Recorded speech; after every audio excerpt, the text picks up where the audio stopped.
नमस्कार। प्राइम समाचारमा स्वागत छ। म दृष्टिबाणी थिता र म रोहन श्रेष्ठ। सुरु गरौं अहिलेसम्मका प्रमुख समाचारबाट। उत्तरी छिमेकी चीन नेकपा भित्रको विवाद मिलाउन सक्रिय, राजदूत नेताहरूसँगको भेटघाटमा व्यस्त, प्रधानमन्त्री ओलीको निरन्तरताका लागि दबाव। नेकपा अध्यक्षद्वय ओली र दाहाल बीचको 1-to-1 वार्ता निष्कर्षविहीन, सहमति खोज्न भोलि पुनः छलफल, प्रमुख प्रतिपक्ष कांग्रेसको भूमिकामाथि प्रश्न चिन्ह। नेपालमा कोरोना संक्रमितको संख्या 16,000 नाग्यो। आज मात्रै काठमाडौँ उपत्यकामा थपिए 28 जना, 4 जिल्ला कोरोना मुक्त।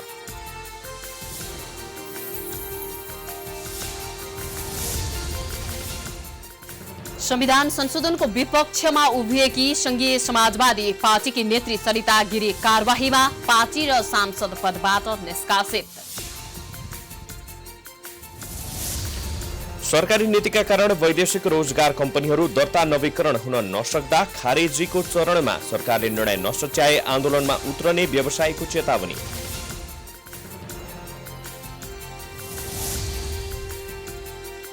वन्यजन्तुको चोरी, शिकार तथा दुरुपयोग नरोकिए झन ठूलो महामारी फैलने राष्ट्रसङ्घको चिन्ता, वन्यजन्तु र वातावरण संरक्षणमा गम्भीर हुन चेतावनी। र इटालियन सिरिए फुटबलमा आज उपाधि दावेदार युभेन्टसले एसी मिलानको सामना गर्दै युभेन्टस जितसहित शीर्ष अग्रता फराकिलो बनाउने लक्ष्यमा।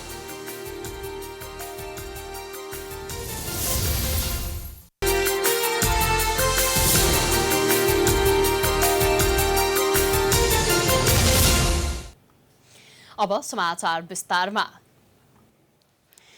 सत्तारूढ दल नेकपा भित्रको विवाद चरम उत्कर्षमा पुगिरहेको र पार्टी नै फुटको सञ्चारमा रहेका बेला नेकपाका लागि यो नेपालका लागि चिनिया राजदूत हो यान्छीको सबैभन्दा व्यस्त अवस्था देखिनु रोचक बनिरहेको छ। राजदूत यान्छीले नेकपाका वरिष्ठ नेता माधव कुमार नेपाल, झलनाथ खनाललाई त भेटि नै सकेकी छन् भने अन्य नेताहरूसँगको भेटवार्ता र दौडधोप पनि तीव्र बनाइरहेकी छिन्। यान्छीको यस भेटवार्तालाई प्रधानमन्त्री ओलीको कुर्सी जोगाउन केन्द्रित रहेको विश्लेषण राजनीतिक वृत्तमा हुन थालेको छ। संघर्षका कारण सत्ता सञ्चालक दल नेकपा भित्रको विवाद उत्कर्षमा पुग्दै गर्दा रडाको मचाउने नेताहरू मिलाउन चिनिया राजदूत सक्रिय भएका छिन्। आइतबार बेलुका नेकपाका वरिष्ठ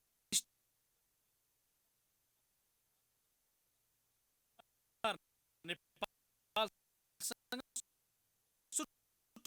भेट्न कोटेश्वर पुगेकी चिनिया राजदूत हौ यान्छी मंगलबार बिहानै अर्का नेता झलनाथ खनाललाई भेट्न डल्लु पुगिन्। यसबीचमा उनले राष्ट्रपति विद्यादेवी भण्डारीदेखि प्रधानमन्त्री केपी शर्मा ओलीसम्मलाई गोप्य रूपमा भेटेको खबरहरू आइराखेका छन्। सत्ता सञ्चालक दल नेकपा भित्रको विवाद उत्कर्षमा पुग्दै गर्दा रडाको मचाउने नेताहरू मिलाउन चिनिया राजदूत सक्रिय भएकी छिन्।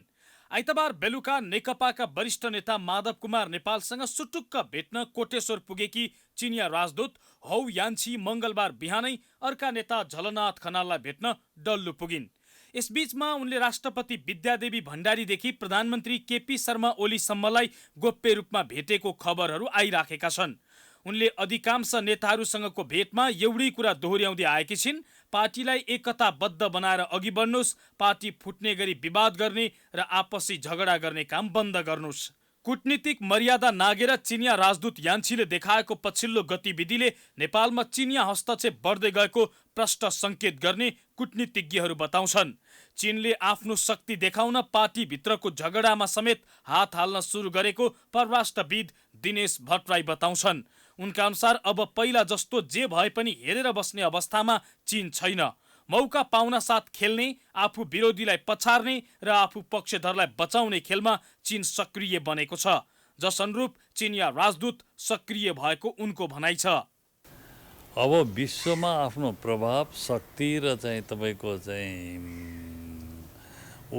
भूमिका चाहिँ बढाइराख्दाखेरि छिमेकमा त ठिक गर्नु पऱ्यो नि त, आफ्नै हैकममा राख्नु पऱ्यो, आफ्नै प्रभावमा राख्ने। त्यसैले जुन एसर्टिभली त्यसलाई के भन्ने त जुन सक्रियताका साथ चाहिँ चाइना लागिरहेछ, चाइनाले यो सक्रियता मार्फत के सन्देश दिन खोजिरहेको हुन्छ भने नेपालमा चाहिँ हामी चाहिँ आइसक्यौँ, तिमीहरू मात्रै छैनौ, त्यसकारण चाहिँ खबरदार भनेर अरूलाई चाहिँ यो देखाएको पनि हुन्छ, होइन? चिनिया राजदूतको सक्रियतालाई पूर्व परराष्ट्र मन्त्रीहरूले समेत अस्वाभाविक भनेका छन्। नेकपा आफैले खेल्न दिएकै कारण उसको आन्तरिक किचलो र सरकारका विषयमा खेलिराखेको उनीहरूको टिप्पणी छ।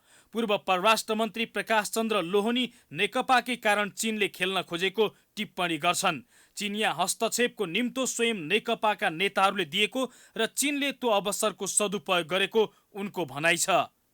नेपालको परराष्ट्र नीति जो नेपालको रक्षाको लागि हुनुपर्थ्यो, जो नेपालको सार्वभौमिकता, नेपालको अस्तित्वको एउटा सबभन्दा ठुलो हतियारको रूपमा परराष्ट्र नीति उपयोग हुनुपर्ने, त्यो परराष्ट्र नीति अहिले एउटा पार्टीको सत्ता सङ्घर्ष, एउटा पार्टीमा को प्रधानमन्त्री हुने र नहुने अथवा चाहिँ के हुने भन्ने सत्ता सङ्घर्षको लागि नेपालको चाहिँ परराष्ट्र नीतिको दुरुपयोग भएको छ अहिले। त्यही अहिले जसरी चिनिया राजदूत सक्रिय भएकी छिन्, गएको वैशाख महिनामा पनि यसै गरी सक्रिय भएकी थिइन्।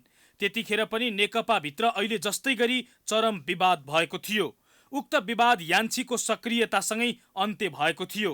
यसरी पटक पटक पार्टीको आन्तरिक विवादमा हात हाल्नु स्वाभाविक नभएको नेकपाकै नेताहरू बताउँछन्। पूर्व परराष्ट्र मन्त्री समेत रहेका नेकपाका प्रवक्ता नारायण काजी श्रेष्ठले सोमबार दिउँसो एक ट्विट गर्दै पार्टीको आन्तरिक विषयमा विदेशी हस्तक्षेप स्वीकार्य नहुने बताएका छन्। नेपालको गतिशील आन्तरिक राजनीतिक घटनाक्रममा विदेशी शक्तिद्वारा गरिएको हरेक षड्यन्त्रको हामी खण्डन गर्दछौँ, उनले ट्विटमा भनेका छन्। नेपाल आफैमा सार्वभौम एक राष्ट्र भएकाले निर्णय लिने अधिकार भएको भन्दै उनले आन्तरिक मामलामा हस्तक्षेप गर्ने प्रवृत्ति मान्ने नहुने बताएका हुन्। जसरी चिनिया राजदूत सक्रिय भएकी छिन्, यसले तत्कालीन भन्दा दीर्घकालीन रूपमा ठूलो असर पार्न सक्ने विज्ञहरूले चेतावनी दिएका छन्। अहिले सहज ठानिए पनि भविष्यमा त्यो प्रत्युत्पादक हुन सक्ने विज्ञहरूको भनाइ छ। नेकपा भित्रको विवाद समाधानका लागि अध्यक्षद्वय केपी शर्मा ओली र पुष्पकमल दाहाल प्रचण्ड बीच पटक पटक छलफल भइरहेको छ। अध्यक्षद्वयको छलफल बालुवाटारमा जारी रहँदा दुवै पक्षीय नेताहरू पनि आफ्नो गुटमा छलफल गरिरहेका छन्। अध्यक्षद्वय ओली र प्रचण्डलाई सहमति गर्न जिम्मा दिँदै 3 पटक स्थायी कमिटी बैठक सारियो, तर सहमति भने अझै जुट्न सकेको छैन। भित्रको विवाद समाधानका लागि अध्यक्षद्वय ओली र प्रचण्ड बीच पटक पटक छलफल भइरहेको छ। मंगलबार पनि अध्यक्षद्वय ओली र प्रचण्ड बीच करिब 2 घण्टा छलफल भए पनि छलफलले सार्थकता भने पाउन सकेन। यद्यपि सहमतिको प्रयासको लागि भन्दै पटक पटक स्थगित हुँदै आएको पार्टीको स्थायी कमिटी बैठक बुधबार भने बस्नेमा दुवै अध्यक्ष तयार भएका छन्। पार्टीभित्र देखिएको सङ्कट समाधानको लागि भन्दै स्थायी कमिटी सदस्यहरूले अध्यक्षद्वयलाई जिम्मा दिएपछि गत 18 गतेबाट स्थायी कमिटी बैठक स्थगित हुँदै आएको छ। पछिल्लो पटक अध्यक्षद्वयबीच के विषयमा कुराकानी भयो भन्ने बारे भने बाहिर ल्याएको छैन। अध्यक्षद्वय प्रचण्ड र ओलीबीच सहमति बनेपछि त्यसलाई पार्टीको बैठकमा छलफल गरेर अन्तिम रूप दिने तयारी छ। अध्यक्षद्वयबीच सोमबार र आइतबार पनि छलफल भएको थियो। पार्टीभित्रको विवादलाई लिएर कतै पार्टी विभाजन त हुने होइन भन्ने नेताहरूबीच चिन्ता बढेको छ। तर अन्तिमसम्म पनि नेकपा नफुट्ने र अहिले नेकपाभित्र देखिएको विवाद दुवै पक्षले एक अर्कोलाई बार्गेनिङ मात्रै गर्न खोजेको विश्लेषकहरूको भनाइ छ। कहिले सचिवालयबाट कुरो उठाएको छ, कहिले स्थायी कमिटीबाट कुरो उठाएको छ, कहिले केन्द्रीय समितिमा कुरो उठाउने भइरहेको छ। किन उठाउनु पर्ने र प्रधानमन्त्री राख्नुपर्ने र हटाउनु पर्ने ठाउँ भनेको संसदीय दल हो। संसदीय दल कल गर्नुपर्छ, संसदीय दल बोलाउनुपर्छ र संसदीय दलमा भोटिङ गर्नुपर्छ। साँच्चै केपीओलीलाई हटाउन खोजेको हो भने होइन, क्या बार्गेनिङ हो। के हो यो बार्गेनिङ? के को के खोजिराखेका छन् उनीहरूले? एउटा पद खोजिरहेको छ। एउटा पद भन्छ, एउटा पद भनेको अर्कै मुद्दा हो। प्रधानमन्त्री छोड भन्छन् भने, हेर्नुहोस्, प्रधानमन्त्री छोड भन्छन् भने त्यो संसदीय दलमा भोटिङ हुनुपर्छ। हुन त नेकपाभित्र यसअघिदेखि नै प्रधानमन्त्री समेत रहेका पार्टी अध्यक्ष ओलीको कार्यशैलीलाई लिएर आलोचना भने नभएको होइन। नेकपा स्थायी कमिटिको बैठकमै अध्यक्ष दाहाल, वरिष्ठ नेताद्वय झलनाथ खनाल र माधव कुमार नेपाल सहित बहुमत स्थायी कमिटी सदस्यहरूले ओलीको राजीनामालाई नै मुख्य एजेन्डा बनाएपछि ओली र प्रचण्ड नेपाल पक्षबीचको विवादले उग्र रूप लिएको हो। नेकपाकै दोस्रो तहका नेताहरूले पनि अध्यक्ष ओलीमा अहङ्कार र दम्भ बढेको कारण पार्टीभित्र यस्तो समस्या देखिएको भन्दै दुवै अध्यक्षले आफ्नो दम्भ त्यागेर पार्टीलाई एक ठिक्का बनाउन लाग्नुमा विकल्प नभएको बताउँछन्। पार्टी पद्धति, प्रणाली र कार्यशैलीसित पनि सम्बन्धित छ। त्यो विषय हाम्रो बैठकमा विभिन्न तरिकाले, विभिन्न शैलीले, विभिन्न शब्दावलीहरू प्रयोग भएर प्रकट भएको छ। त्यसलाई एउटा निष्कर्षमा हामी पुर्याउँछौँ। हाम्रो प्रयत्न, हाम्रो भूमिका, हाम्रो सक्रियता पार्टी टुटफुट विभाजनबाट जोगाएर पार्टीलाई चाहिँ नयाँ बहसमा लैजाने, नयाँ जिम्मेवारी बोधसहित अगाडि बढाउने पक्षमा हाम्रो भूमिका रहनेछ। प्रधानमन्त्री ओलीले दुवै पद छाड्ने बाहेक प्रचण्ड र माधव नेपाल सहितको समझदारीमा मन्त्री परिषद पुनर्गठन गर्ने, कतिपय प्रदेशका मुख्यमन्त्रीहरू हेरफेर गर्ने, पार्टीका नेताहरूको जिम्मेवारी फेरबदल गर्ने र सरकार सञ्चालनमा ओलीको कार्यशैली फेर्ने जस्ता कुरामा समझदारी गरेर जान सकिने ओली निकट नेताहरूको तर्क छ। त्यसो भए समाधान चाहिँ के त? यो प्रश्नको जवाफ कसैसँग छैन। यसपटक पनि ओलीलाई पार्टी निर्णय मान्न बाध्य नपारिने हो भने उनी झन स्वेच्छाचारी हुने र पार्टी प्रणाली नै समाप्त हुने प्रचण्ड माधव नेपाल पक्षको डर छ। केन्द्रीय सदस्यहरूले स्थायी कमिटिको सानो घेराबाट होइन, केन्द्रीय कमिटिमा छलफल हुनुपर्ने भन्दै बैठकको माग गर्दै हस्ताक्षर अभियान समेत चलाइरहेका छन्। त्यसैले पनि अहिलेको नेकपाको सङ्कट पार्टीका बैठकहरूले गर्ने एक पक्षीय निर्णयबाट समाधान गर्न खोजिए दुवै पक्षको लागि घातक हुने देखिएको छ। प्राइम समाचारको लागि निरज तामाङ, राजनीतिक ब्युरो, काठमाडौँ। नेपाली कांग्रेसले आफूलाई नेपाली राजनीतिमा सबैभन्दा पुरानो र लोकतन्त्रवादी पार्टी भनेर दावी गर्दै आइरहेको छ। तर पार्टीभित्र बेला बेलामा देखिने आन्तरिक किचलो र गुटगत राजनीतिलाई हेर्ने हो भने कांग्रेसभित्रै लोकतन्त्रको खडेरी प्रष्ट देखिन्छ। प्रमुख प्रतिपक्ष दलको भूमिकामा रहेको कांग्रेसले सफल प्रतिपक्षको भूमिका निर्वाह गर्न नसकेको भन्दै आलोचना खेपिरहेको छ। हुन पनि कांग्रेसको भूमिका पनि उत्साहजनक प्रतिपक्षको जस्तो देखिँदैन। ओली नेतृत्वको नेकपाको वर्तमान सरकार असफल भएको भन्दै चौतर्फी आलोचना भइरहेको छ। सरकार मात्रै होइन, प्रमुख प्रतिपक्ष दल नेपाली कांग्रेसलाई पनि जनताले असफल प्रतिपक्षको बिल्ला भिराएका छन्। देशमा ठूला ठूला भ्रष्टाचारका काण्ड, हत्या, हिंसा, बलात्कार, सरकारले ल्याएका विभिन्न विवादित अध्यादेशहरूका विरुद्ध नेपाली कांग्रेसले प्रमुख प्रतिपक्ष दलको भूमिका निर्वाह गर्न नसकेकै हो। सडकमा स्वस्फूर्त रूपमा निस्किएका आम जनताको विरोध कार्यक्रम सफल हुँदा कांग्रेसले सडकमा गरेका विरोधका कार्यक्रमहरू केवल देखावटी मात्रै भए। तर कांग्रेसका नेताहरू भने अन्तर्वार्ता र भाषणका क्रममा मज्जाले सरकारको विरोध गर्दै सचेत गराउने काम भइरहेको दावी गर्छन्।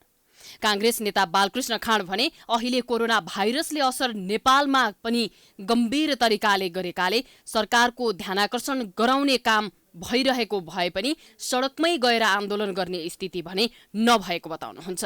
यस्तो कोरोना महामारीको बेलामा अब सरकारको विरुद्धमा चाहिँ नेपाली कांग्रेस जस्तो जिम्मेवार पार्टीले अब यो महामारीलाई बिर्सिएर, यो सामाजिक चाहिँ डिस्टेन्सलाई बिर्सिएर, कार्यकर्ता र जनतालाई संक्रमणको खतरालाई चाहिँ हामीले बिर्सिएर हजारको जुलुस निकाल्न त हामीले चाहिँ भएन अहिले।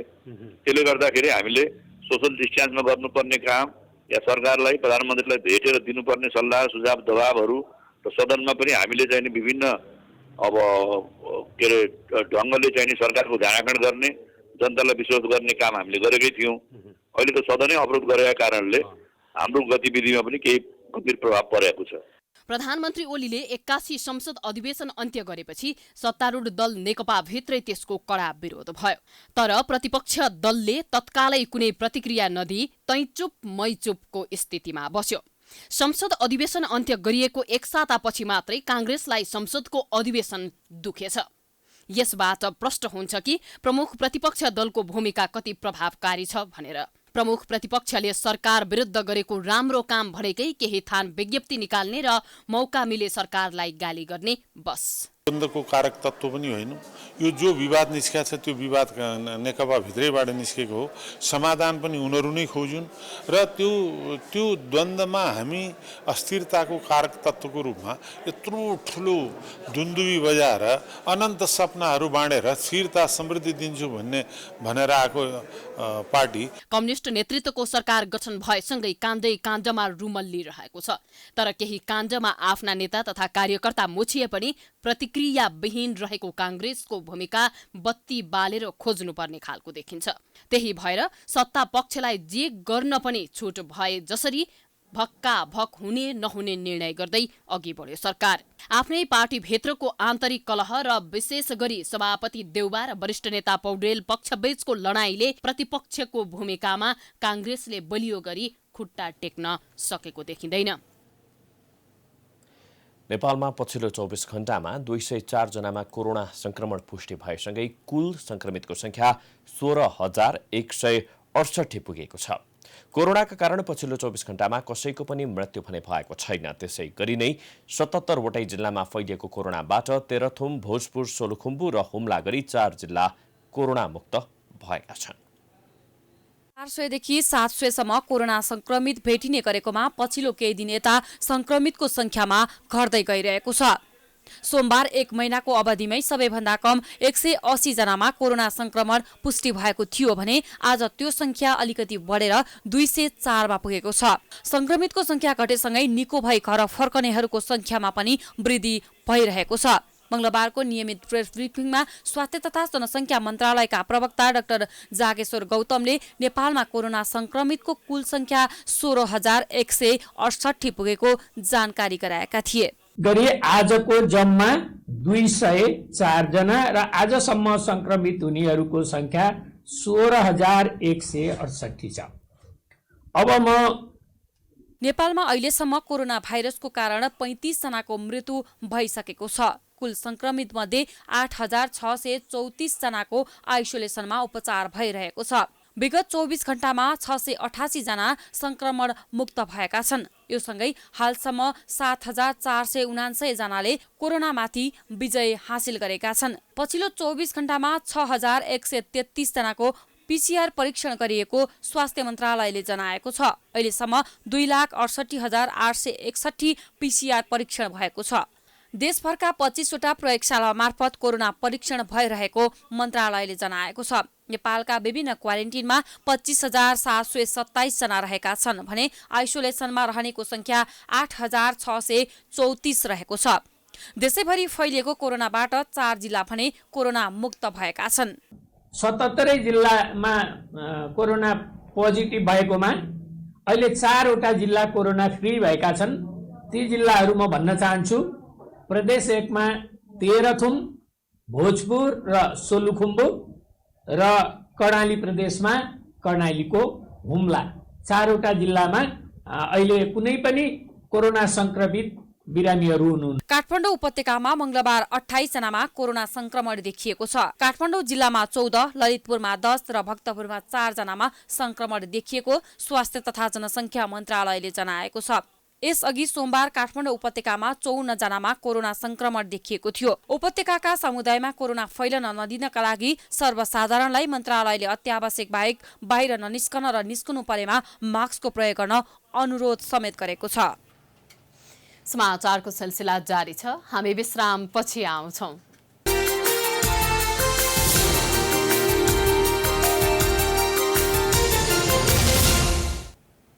विश्रामपछि स्वागत छ। अब बाँकी समाचार। काठमाडौँ उपत्यकामा कोरोना संक्रमणको उच्च जोखिम देखिएको छ र एकातर्फ दैनिक संक्रमितको संख्या बढिरहेको छ भने अर्कोतर्फ सुरक्षाका उपाय भन्दा पनि लापरवाही दिनहुँ बढ्दै गएको छ। यस्तो बेला सरकार भने सत्ताको खिचातानीमै व्यस्त देखिन्छ। काठमाडौँ उपत्यकामा दैनिक 50 भन्दा बढी संक्रमित भेटिन थालेपछि स्वास्थ्य तथा जनसंख्या मन्त्रालयका अनुसार यो संख्या अझै बढ्ने देखिन्छ। देशका विभिन्न स्थानबाट काठमाडौँ आउने क्रम जारी रहेको र काठमाडौँमा सुरक्षित हुने भन्दा पनि सर्वसाधारणले लापरवाही गर्न थालेपछि जोखिम बढेको हो। अहिले काठमाडौँमा मास्क लगाउने, सेनिटाइजर प्रयोग गर्ने तथा साबुन पानीले हात धुनेहरू घटेका छन्। बजार खुलेको छ भने जताततै भिड बढेको छ, सामाजिक दूरी कायम हुन सकेको छैन।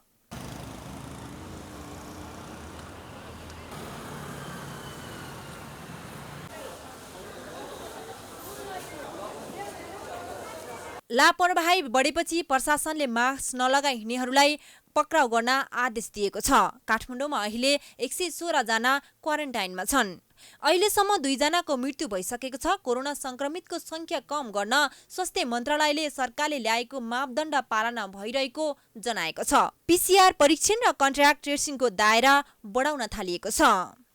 कन्ट्र्याक्ट ट्रेसिङहरूलाई पनि अलिक तीव्रता दिनुपर्ने हुन्छ। जुन कामहरू हामी गर्दैछौँ अझ त्यसलाई अलि प्राविधिक हिसाबले अलिक सक्षम र द्रुत गर्ने गरी हामी अगाडि बढाइरहेका छौँ।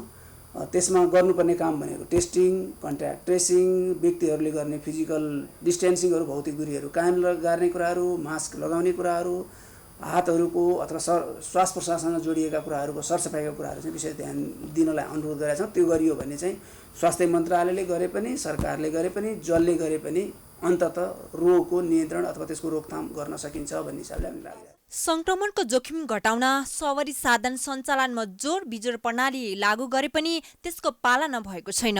जोर बिजोर प्रणाली उल्लङ्घन गर्ने 41,508 सवारी साधन 1 महिनाको अवधिमा कारबाहीमा परेका छन्। 1 गतेदेखि हालसम्म जोर बिजोर प्रणालीलाई लागू गर्नको लागि चाहिँ हाम्रो विभिन्न ठाउँमा चाहिँ ड्युटी डिप्लोयमेन्ट छ र जसले चाहिँ यसलाई उल्लङ्घन गर्छ त्यस्तोलाई हामी कारबाहीको दायरामा ल्याएका छौँ। सार्वजनिक सहरी साधन र हवाई यातायात पनि खोल्ने तयारी भइरहेको छ। कोरोना संक्रमण दैनिक बढिरहेका बेला यो झन जोखिमपूर्ण हुने निश्चित छ। यस्तो बेला सरकार भने सुरक्षाका उपाय कडाइपूर्वक लागू गर्नुपर्नेमा राजनीतिक खिच्चातानीमै व्यस्त देखिन्छ। अझ प्रधानमन्त्रीको सम्पूर्ण समय नै राजनीतिक तिकडमबाजीमा बितिरहेको छ। स्वास्थ्य मन्त्री पुरै उदासीन देखिन्छन्। सरकार र सत्तारूढ दल नेकपाले यो गम्भीर अवस्था बुझ्न जरुरी छ। अन्यथा कोरोनाको संक्रमणले विपन्न समुदायलाई मात्र होइन सरकारका मन्त्रीहरूलाई पनि छोड्ने छैन। प्राइम टाइम्स टेलिभिजनका लागि क्यामेरामा सुमन निरोलाका साथ लक्ष्मी विश्वकर्मा, काठमाडौँ। समाजवादी पार्टीले सांसद सरिता गिरीलाई कार्यवाही गरेको छ। आज बसेको पार्टीको बैठकले गिरीलाई सांसद र पार्टीको साधारण सदस्यबाट निष्कासित गरेको हो। पार्टी महासचिव राम सहाय प्रसाद यादवको नेतृत्वमा बनेको 3 सदस्यीय कार्यदलले गिरीलाई कार्यवाही गर्न सिफारिस गरेको थियो। लिम्पियाधुरा, कालापानी र लिपुलेक क्षेत्र समेटिएको नयाँ नक्सा अनुसार निशान छाप परिवर्तन गर्न सरकारले ल्याएको संविधान संशोधन विधेयकमा गिरीले संशोधन प्रस्ताव दर्ता गरेकी थिइन्। लिम्पियाधुरा, कालापानी र लिपुलेक क्षेत्र नेपालले आफ्नो राजनैतिक नक्सामा समेटे पनि त्यो भूमि भारतकै भएको अभिव्यक्ति नेत्री गिरीले गत जेठ 25 गते प्राइम टाइम्स टेलिभिजनको जनता जान्न चाहन्छन् कार्यक्रममा वरिष्ठ सञ्चारकर्मी ऋषि धमलासँगको कुराकानीमा दिएसँगै उनको सर्वत्र आलोचना भएको थियो। नेपालको भाग हो यो त म पनि स्वीकार गर्दिन, तपाईले भनेर हुन्छ।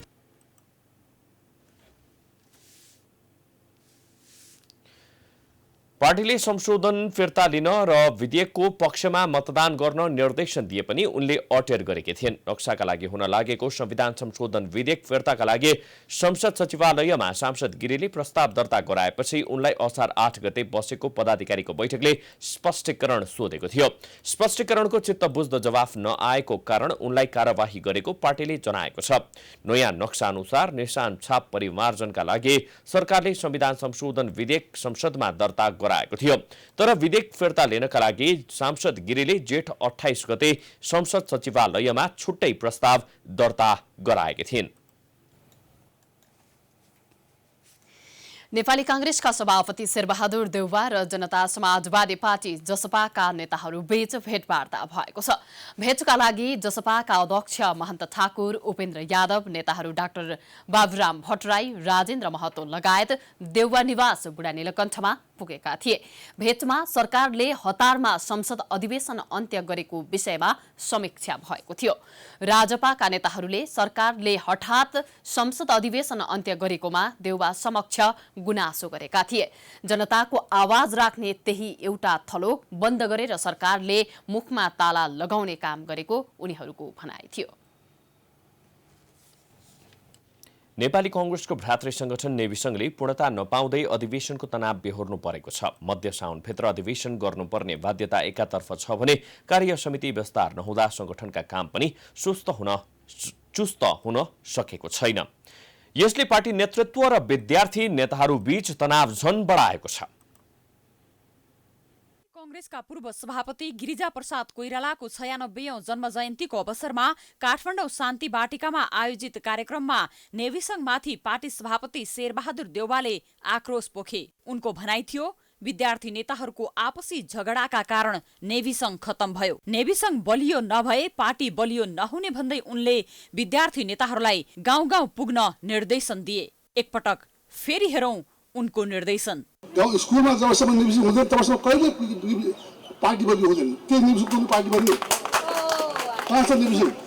कतिपल्ट भन्यो, पहिलो सभापतिलाई भन्यो, पहिलो गाउँमा बनाऊ, गाउँमा स्कुलमा नेविसंघ बनाउँदै अनि त्यहाँबाट हाले सबैमा कम्युनिस्ट कहाँ कम्युनिस्ट जित्यो? यहाँ कसरी जित्यो कम्युनिस्टहरू? गाउँमा बनायो उनीहरूले नेविसंघ। यहाँ काठमाडौँ बल्ता भाषण गरेर के हुनु? गाउँमा जाऊ, गाउँमा बनाऊ, गाउँको स्कुलमा बनाऊ नेविसंघ। अनि मलाई झगडा गर्दा केही नगर्ने यहाँ मस्त कुरा गर्ने। सभापति देउबाले विद्यार्थी नेताहरूमाथि पोखेको आक्रोश उनकै लागि महँगो साबित भयो। पार्टी कार्यालय सानेपामा कांग्रेस केन्द्रीय समिति बैठक चलिरहँदा विद्यार्थी नेताहरू भने बाहिर प्ले कार्ड बोकेर प्रदर्शनमा उत्रिए। उनीहरू सबैको एउटै प्रश्न थियो, संगठनले पूर्णता पाएको छैन, 7 जना मात्रै गाउँ गएर के हुन्छ? नेविसंघलाई पूर्णता किन नदिएको? पार्टी नेतृत्वको कमी कमजोरी हो। पार्टीका भातृ संस्थालाई चलायमान बनाउने, पार्टीका भातृ संस्थालाई बलियो बनाउने उत्तरदायित्व पार्टीको हो। र उहाँले अपेक्षा गरे अनुसार भातृ संस्थालाई राम्रो गर्न सक्नु भएको छैन।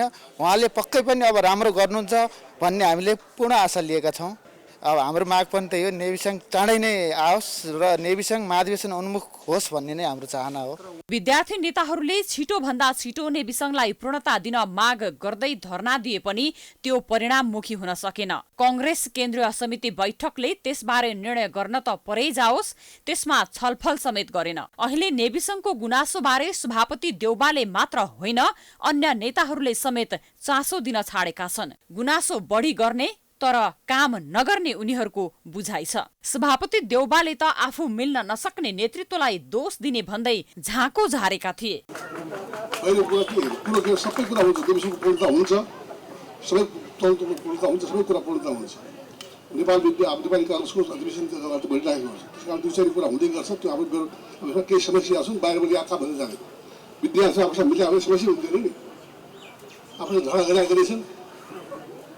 नेविसंघको विद्या सभापति हो, 3 पल्ट प्राइम मिनिस्टर भइसक्यो, 4 पल्ट भइसक्यो। कोही हुन्छ भोलि यस्तै हिसाबले लाज पनि छैन। यहाँ विद्यार्थी नेताहरू आफ्ना एजेन्डा र काममा भन्दा बढी गुट विभाजित भएर नेतृत्वको सेखी झार्न तम्सिएका छन्। यसले विद्यार्थी नेताहरू र नेतृत्वप्रति अविश्वास मात्र बढाएको छैन, नेविसंघको गौरवमय इतिहासमा समेत प्रश्न उब्जाएको छ। पार्टीका शीर्ष नेताहरूले समझदारी कायम गर्ने र विद्यार्थी नेताहरूले पनि आपसी झैझगडा अन्त्य नगर्ने हो भने नेविसंघ मात्र होइन, सिङ्गो पार्टी नै एकादेशको कथा नहोला भन्न सकिँदैन। क्यामेरामा दीपु शाहका साथ जनकराज पण्डित, काठमाडौँ। वाणिज्य बैंकका सहायक कम्पनीहरूलाई पनि ब्रोकर लाइसेन्स दिने निर्देशन गर्न संसदीय उपसमितिले सिफारिस गरेको छ। प्रतिनिधि सभा अन्तर्गतको अर्थ समितिले रामकुमारी झाँक्रीको संयोजकत्वमा बनाएको पुँजी बजार तथा मुद्रा बजार सम्बन्धी अध्ययन उपसमितिले मंगलबार प्रतिवेदन बुझाउँदै पुँजी बजार सुधारका लागि तत्काल बैंकका सहायक कम्पनीहरूलाई यस्तो लाइसेन्स दिन सरकारलाई निर्देशन दिएको समितिलाई सिफारिस गरिएको बताइएको छ। यसअघि अर्थ समितिले बैंकहरूलाई यस्तो लाइसेन्स दिन रोक्न सरकारलाई निर्देशन दिएको थियो।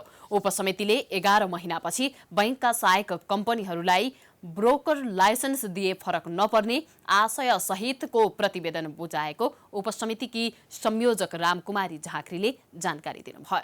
झाँक्रीले ब्रोकर कम्पनीहरूमा कर्पोरेट कल्चर नरहेको भन्दै यस्ता कम्पनीहरूलाई नेपाल धितोपत्र बोर्डले पनि नियमन गर्न नसकेको बताउनु भयो। उहाँले ब्रोकर कम्पनीहरूको बदमाशी न्यून गर्न बैंकहरूलाई पनि ब्रोकर लाइसेन्स चाँडै दिनुपर्ने भन्दै त्यसका लागि गृह कार्य गर्न पर्ने बताउनु भएको छ। उहाँले पुँजी बजारमा निकै धेरै समस्या रहेको बताउँदै यो क्षेत्रलाई पारदर्शी र व्यवस्थित नगर्ने हो भने साना लगानीकर्ताहरूमाथि सधैँ शोषण हुने तर्क गर्नुभयो। लगायतको आवश्यक व्यवस्था कसरी गर्ने, वाणिज्य बैंकका सहायक कम्पनीलाई ब्रोकर लाइसेन्स दिँदा नियामक निकाय, राष्ट्र बैंक र धितोपत्र बोर्ड दुवै हुने देखिएकोले कसरी व्यवस्थित गर्ने, यसको जुडिस्डिक्सनको कुरा क्षेत्राधिकारको कुरा आउँछ। यहाँ हालका धितोपत्र व्यवसायले तोकिएको परीक्षा दिई उत्तीर्ण भएर लाइसेन्स पाएको आधारमा ब्रोकर लाइसेन्स पाउने व्यवस्था भएकोमा बैंकका सहायक कम्पनीलाई यो व्यवस्था कसरी लागू गर्ने। त्यस्तै नेपाल स्टक एक्सचेन्ज र धितोपत्र बोर्डका कर्मचारीले कम्पनीहरूको साधारण शेयरका लागि आवेदन दिन नपाउने सिफारिस गरिएको छ। उपसमितिले ब्रोकर कम्पनीहरूको चुक्ता पुँजी 500% बढाएर 10 करोड पुर्याउन सिफारिस गरेको छ। हाल ब्रोकर कम्पनीहरूको चुक्ता पुँजी 2 करोड रुपैयाँ रहेको छ।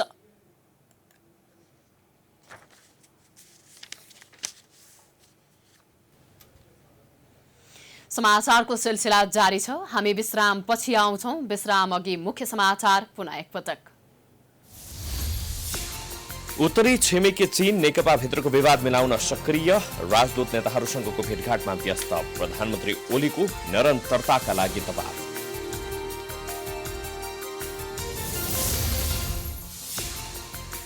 नेकपा अध्यक्षद्वय ओली र दाहाल बीचको 1-to-1 वार्ता निष्कर्षविहीन, सहमति खोज्न भोलि पुनः छलफल, प्रमुख प्रतिपक्ष कांग्रेसको भूमिकामाथि प्रश्न चिन्ह।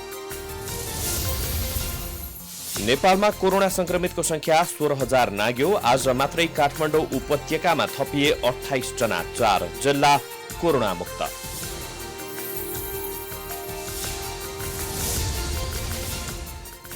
संविधान संशोधनको विपक्षमा उभिएकी संघीय समाजवादी पार्टीकी नेत्री सरिता गिरी कारबाहीमा, पार्टी र सांसदबाट निष्कासित।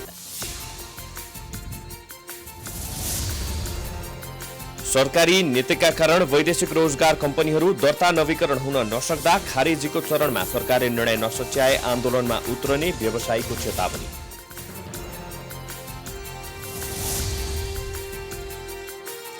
वन्यजन्तुको चोरी शिकार तथा दुरुपयोग नरोकिए झन् ठूलो महामारी फैलिने राष्ट्रसङ्घको चिन्ता, वन्यजन्तु र वातावरण संरक्षणमा गम्भीर हुन चेतावनी।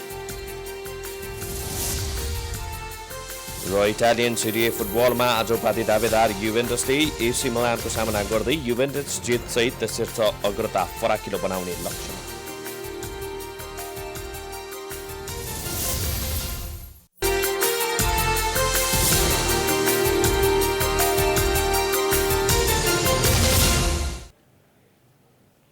विश्रामपछि स्वागत छ। अब बाँकी समाचार। देशभरका मेनपावर कम्पनी खारेज हुने चरणमा पुगेका छन्। सरकारले 2075-76 त्यसैगरी 76-77 मा प्रत्येक वर्ष कम्तीमा 100 कामदार रोजगारीका लागि पठाएको प्रमाणको आधारमा मात्रै कागजात सहित नवीकरण गर्न आउन निर्देशन दिएसँगै मेनपावर कम्पनीहरू दर्ता नवीकरण हुन नसक्दा खारेज हुने अवस्थामा पुगेका हुन्। कोरोना महामारीका कारण व्यवसायीले वैदेशिक रोजगारीका लागि कामदार पठाउन नसकेको अवस्थामा पनि सरकारले कुनै निर्णय नगरी अन्याय गरेको भन्दै आन्दोलन गर्ने चेतावनी व्यवसायीहरूले दिएका छन्। सरकारले तत्काल कुनै निर्णय नलिए लगातार 2 आर्थिक वर्षमा सरकारले कामदार पठाउन नसकेका 380 वैदेशिक रोजगार कम्पनी खारेज हुने भएका छन्। वैदेशिक रोजगार विभागले 100 कामदार पठाउन सक्ने कम्पनीको मात्रै नवीकरण गरेसँगै यो समस्या देखिएको हो। असार मसन्तभित्र नवीकरण नहुने कम्पनीले कामदार पठाउन नपाउने समेत विभागले जनाएको छ। विभागका अनुसार वैदेशिक रोजगार ऐन अनुसार 100 कामदार पठाउने कम्पनीको नवीकरण गर्न मिल्ने विभागका महानिर्देशक कुमार दाहालले बताए। यद्यपि तोकिएको मिति असार मसान्तसम्म भए तापनि प्रति महिना 10,000 हर्जना जरिवाना तिरेको खण्डमा असोज मसान्तसम्म आवश्यक कागजसहित नवीकरण गर्न सकिने विभागले जनाएको छ। 10औं महिनादेखि चाहिँ यो कुरो अगाडि बढाइराखेका छौँ। उहाँहरूको माग जायज छ अथवा के छ भन्ने कुरो यो चाहिँ सम्बन्धित निकायबाट हेरिनु पर्यो। तर हामी इम्प्लिमेन्ट गर्ने निकाय भएको हुनाले हामीले त यो असार मसान्तभित्र त नवीकरणको लागि आउनुपर्छ। उहाँहरू यदि आउनु भएन, आउँदा पनि 100 जना कामदार पठाएको डकुमेन्ट लिएरै आउनुपर्छ, अनि मात्रै हामी नवीकरण गर्छौँ। यद्यपि यो नवीकरण गर्ने म्याद चाहिँ असोज मसान्तसम्म छ, किनभने प्रति महिना 10,000 रुपियाँ शुल्क तिरेपछि हर्जना तिरेपछि असोज मसान्तसम्म चाहिँ उहाँहरूको, किनभने असोज मसान्त भनेको हाम्रो चाहिँ यो कर क्लियरेन्स गर्ने पिरियड पनि हो। वैदेशिक रोजगार ऐनको दफा 13 ख को 2 मा लगातार 2 वर्षसम्म वार्षिक 100 जना पनि कामदार पठाउन नसकेको विभागले इजाजत पत्र रद्द गर्न सक्ने व्यवस्था छ। वैदेशिक रोजगार व्यवसायी संघले कोरोना भाइरसका कारण कामदार पठाउन फागुन 26 देखि नै बन्द भएकोले नवीकरण प्रक्रिया सहजीकरण गरिदिन वैदेशिक रोजगार व्यवसायी महासंघले सरकारसँग माग गरेको छ। महासंघले आफूहरूको माग सम्बोधन नभए आन्दोलन गर्ने चेतावनी दिएका छन्। हामी अब चरणबद्ध रूपमा हामी जान्छौँ। अब हाम्रो निर्णयले अब के अब न्यायालय जानुपर्ने, अन्त जानुपर्ने, सङ्घर्ष गर्नुपर्ने, यहाँनिर अनसन बस्नुपर्ने, अब के गर्नुपर्ने, घेराउ गर्नुपर्ने, यी कटिबद्ध रूपले अगाडि बढ्छन् यी कुराहरू। संघका वरिष्ठ उपाध्यक्ष कमल तामाङ विश्वव्यापी रूपमा महामारी रहेको अवस्थामा र करिब 4 महिना यता आवत जावत रोक लगाइएको अवस्थामा पनि 100 जना कामदार पुर्याउनु पर्ने नीति गलत भएको भन्दै आक्रोशित बनेका छन्। 2 करोड धरुडी राखेर आफ्नो रोजीरोटी, श्रीमतीको सुन चाँदी राखेर, जग्गा राखेर 2 करोड धरुडी राखेर कति व्यवसायहरू विस्थापित छ, कति व्यवसायहरू मर्ने मरणमा छन्। त्यस्तो व्यवसायलाई आज अन्तिम घडीमा आएर एक त विश्वव्यापी महामारी चलेको अवस्थामा सरकारले नै 4 महिनादेखि लकडाउन गरेको अवस्थामा पनि 100 जना पुर्याउनै पर्छ, पठाउनै पर्छ भन्ने खालको घाँटीमा न्याक्ने नीति, जुन नियम, यस्तो नियम चाहिँ समय सापेक्ष परिवर्तन होस्, सरकारको ध्यान जाओस् भन्ने खालको वैदेशिक व्यवसाय सङ्घ र तमाम व्यवसायबाट यो हामी आह्वान गर्न चाहन्छौँ।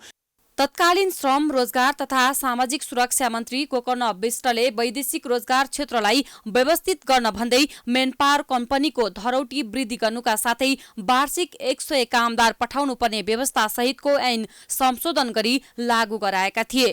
कोरोनाको महामारीले व्यवसायीलाई संशोधित ऐन निल्नु न ओकल्नु भएको छ। अब आर्थिक समाचार।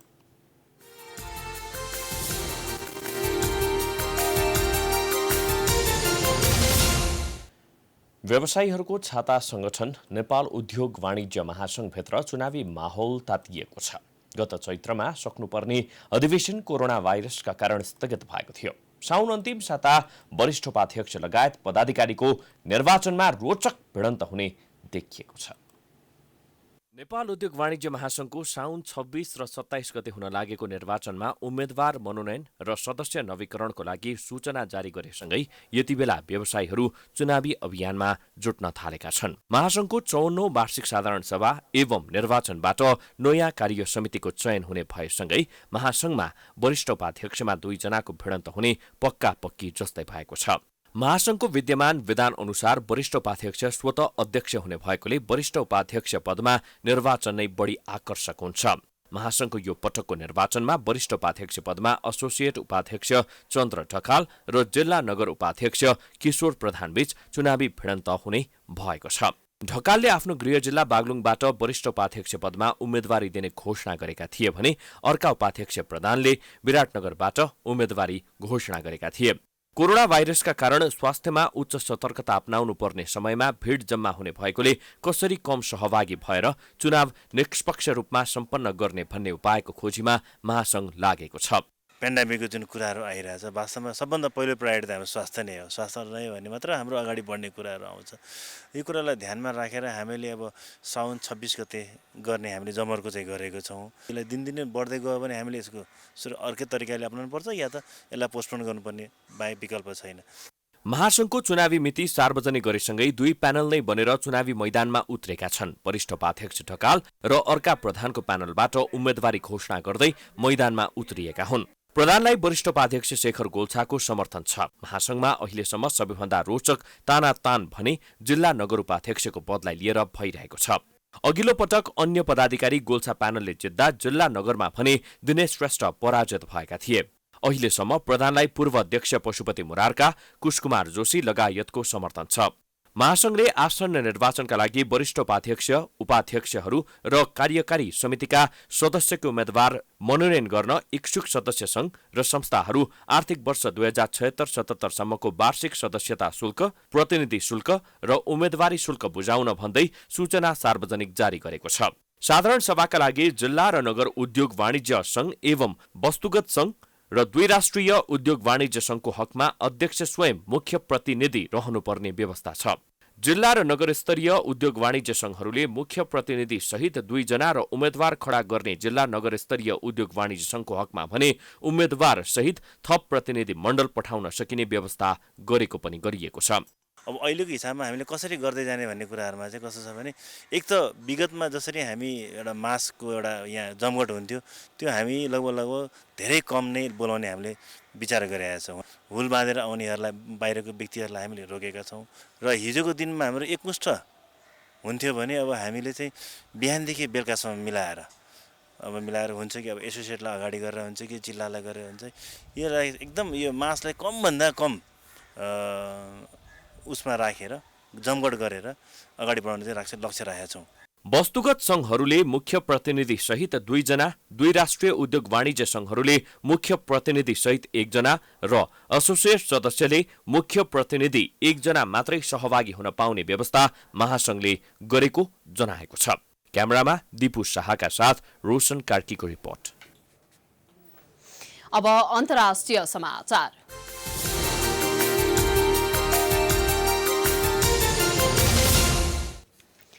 संयुक्त राष्ट्रसङ्घका विज्ञहरूले वन्यजन्तुको चोरी, शिकारी तथा दुरुपयोग हुँदै गए कोरोना भाइरसभन्दा घातक अरू धेरै खाले महामारी आउने चेतावनी दिएका छन्। जुनोटिक रोग अर्थात् जनावरबाट मानिसमा सर्ने रोग झन बढ्दै गएको र वन्यजन्तु तथा वातावरण संरक्षणमा चासो नदिने हो भने त्यो अझै विस्तार हुने उनीहरूको भनाइ छ। कोभिड-19 जस्तो रोगको उदय हुनुमा जनावरको मासुप्रति मानिसहरूको आसक्ति, अनुचित कृषि अभ्यास तथा जलवायु परिवर्तन कारक रहेको विज्ञहरूको ठहर छ। 50 वर्ष यता मासु उत्पादन 260% बढेको समेत राष्ट्रसङ्घले जनाएको छ। राष्ट्रसङ्घको वातावरण कार्यक्रम तथा अन्तर्राष्ट्रिय पशु सेवा अनुसन्धान निकायले मानव, जनावर तथा वातावरणीय स्वास्थ्यबीच सन्तुलन हुनुपर्ने पनि बताएको छ।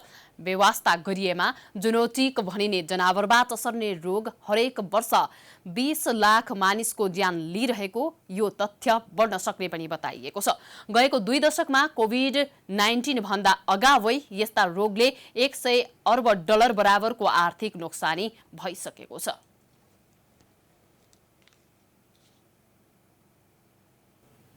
अब खेलकुद समाचार।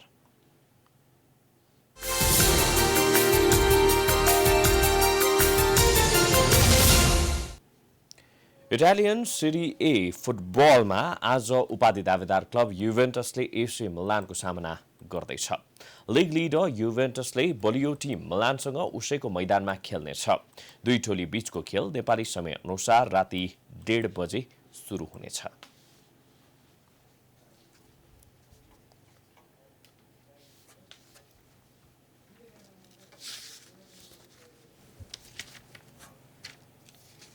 यो सँगै हामी समाचारको अन्त्यमा आइपुगेका छौं। जाँदा जाँदै प्रमुख समाचार पुनः एकपटक। उत्तर छिमेकी चीन नेकपाभित्रको विवाद मिलाउन सक्रिय, राजदूत नेताहरूसँगको भेटघाटमा व्यस्त, प्रधानमन्त्री ओलीको निरन्तरताका लागि दबाव। नेकपा अध्यक्षद्वय ओली र दाहाल बीचको 1-to-1 वार्ता निष्कर्षविहीन, सहमति खोज्न भोलि पुनः छलफल, प्रमुख प्रतिपक्ष कांग्रेसको भूमिकामाथि प्रश्न चिन्ह। नेपालमा कोरोना संक्रमितको संख्या 16,000 नाग्यो। आज मात्रै काठमाडौँ उपत्यकामा थपिए 28 जना, 4 जिल्ला कोरोना मुक्त।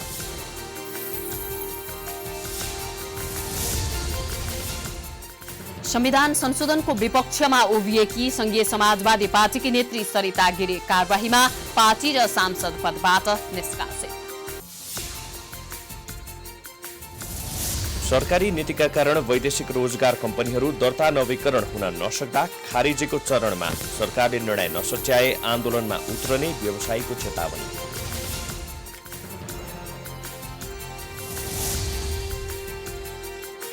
वन्यजन्तुको चोरी, शिकारी तथा दुरुपयोग नरोकिए झन् ठूलो महामारी फैलने राष्ट्रसङ्घको चिन्ता, वन्यजन्तु र वातावरण संरक्षणमा गम्भीर हुन चेतावनी।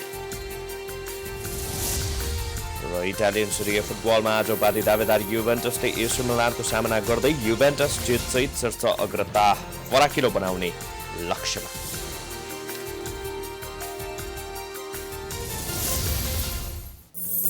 समाचार अहिलेलाई सकियो। यसपछिको प्रस्तुति जनता जान्न चाहन्छन् रसिद हमलाको साथ। प्राइम टाइम्स टेलिभिजन हेर्दै गर्नुहोला।